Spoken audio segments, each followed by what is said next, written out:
কবে, কখন, কোথায় বেতন বৃদ্ধি? বন্ধুগণ, এই মুহূর্তে রাজ্যের সমস্ত যারা এসএসএম কর্মী রয়েছেন তাদের জন্য আরও একটি বড় আপডেট।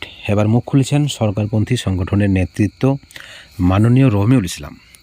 তিনি পার্শ্ব শিক্ষকদের দুরবস্থার একটি বাস্তব চিত্র তুলে ধরেছেন এবং এতদিন কেন বেতন বৃদ্ধি হয়নি বা কবে বেতন বৃদ্ধি হবে সেই বিষয়ে তিনি কিন্তু একটা স্পষ্ট বার্তা দিয়েছেন। আপনাদেরকে জানিয়ে রাখি যে আপনারা জানেন যে পার্শ্ব শিক্ষক জয়েন্ট ফোরাম কিন্তু বেশি দিন টিকেনি এবং এর কারণ কি বা কী জন্য পার্শ্ব শিক্ষক জয়েন্ট ফোরাম মধ্যে একটা দ্বিমতের তৈরি হয়েছে। আপনারা জানেন যে 6ই ডিসেম্বর বঞ্চিত পার্শ্ব শিক্ষক নামে আরও একটি ফোরাম তৈরি হয়েছে। সেখানে মূলত দুটি সংগঠন থাকছে, একটি হচ্ছে নিখিলবঙ্গ পার্শ্ব শিক্ষক সমিতি, অপর একটি হচ্ছে সমন্বয় সমিতি।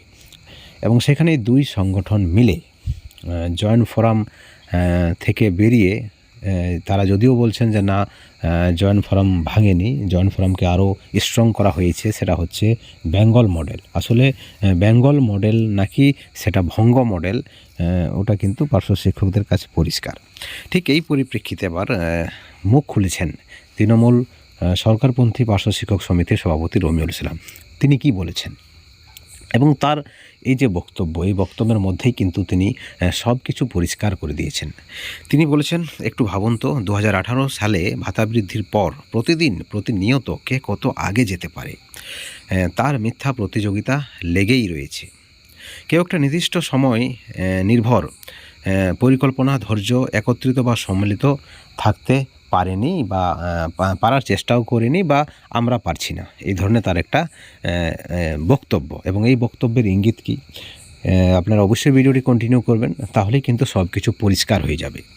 পার্শ্ব শিক্ষকদের জন্মলগ্ন থেকে 27শে অক্টোবর সমস্ত বিভাজনকে দূরে সরিয়ে চেষ্টা করেছিলাম সকলকে একত্রিত করতে এবং খানিকটা সফল গঠন হয়েছিল পার্শ্ব শিক্ষক জয়েন্ট ফোরাম।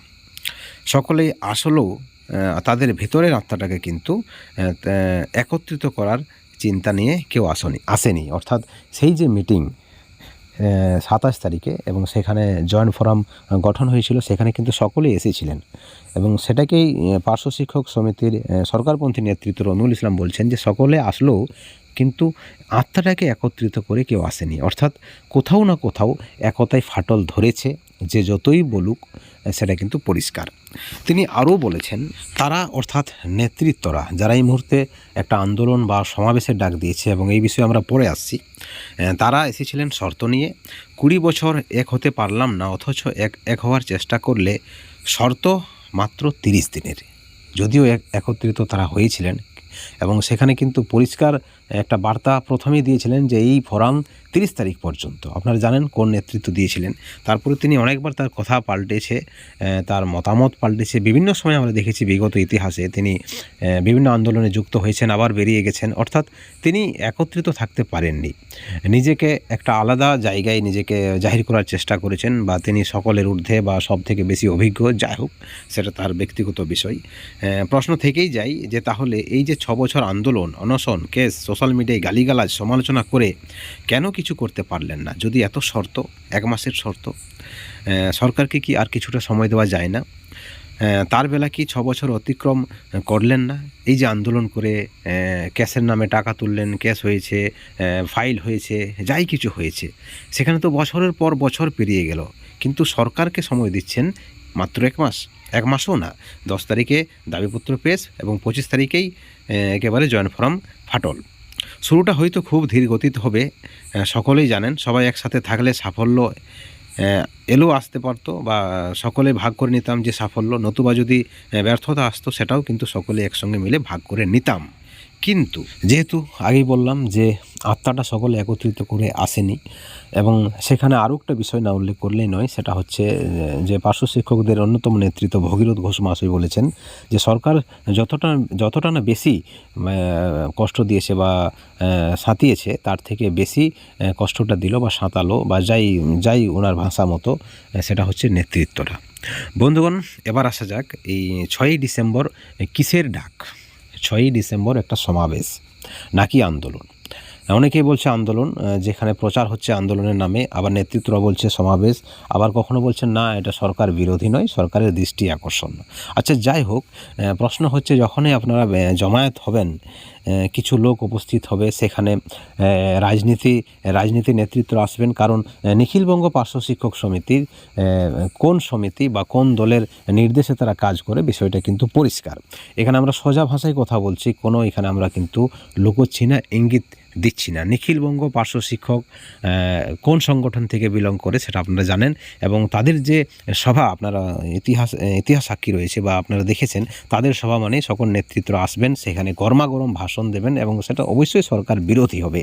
এবং সেই সঙ্গে মিডিয়া চ্যানেল রয়েছে রাজ্যের মিডিয়া চ্যানেল এই যে সমাবেশ বলুন বা আন্দোলন বলুন বা যাই বলছেন, দৃষ্টি আকর্ষণ বলুন, এই যে কর্মসূচি, সেই কর্মসূচিটাকে কী হিসাবে জাহির করবে বা কী হিসাবে প্রতিবেদন তারা করবেন, সেটা হচ্ছে অবশ্যই সরকার বিরোধী। এবং যেখানে কিছুদিন আগে একটা বার্তা আপনারা দিলেন রাজ্য সরকারকে, যে আমরা সকলে একত্রিত এবং একজোটে আপনার কাছে মিনতি করছি বা প্রার্থনা করছি, একটা দাবিপত্র আপনারা তুলে দিয়েছেন 10 তারিখ 1/3/2024 স্ল্যাব অনুযায়ী ভাতা বৃদ্ধি, এবং তার কয়েকটা দিন পরে আপনারা সমাবেশ করছেন, অর্থাৎ সরকারের কাছে কোথাও না কোথাও এটা দ্বিচারিতা মনে হবে বা হতেও পারে।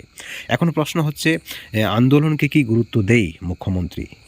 আন্দোলনকে কি গুরুত্ব দেয়, এবং একই সঙ্গে যে সংগঠন আন্দোলনে নামছেন সেই সংগঠন মুখ্যমন্ত্রীর একেবারে কতটা শত্রু বা কতটা তিনি খারাপ নজরে দেখেন এই সংগঠনকে, আপনারা সকলে জানেন।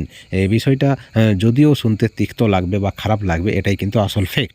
আসলে মুখ্যমন্ত্রী কোনোভাবেই এই সংগঠনের যারা মানে মাথায় রয়েছেন বা যাদের নির্দেশে বা নেতৃত্বে সংগঠন পরিচালিত হয় যে দল দ্বারা, সেই দলকে কতখানি পছন্দ করে রাজ্যের মুখ্যমন্ত্রী আপনারা সকলে জানেন। অর্থাৎ এর থেকেও বড় আন্দোলন ফ্লপ হয়েছে। আপনারা জানেন পার্শ্ব শিক্ষক ঐক্যমঞ্চের যে আন্দোলন, 21 দিনের অনশন, সেখানে সব দলের নেতৃত্বরা এসেছিলেন, বড় বড় হেভিয়ার নেতৃত্বরা, এবং রাজ্য জুড়ে প্রতিদিন পেপারাইজ হচ্ছিল।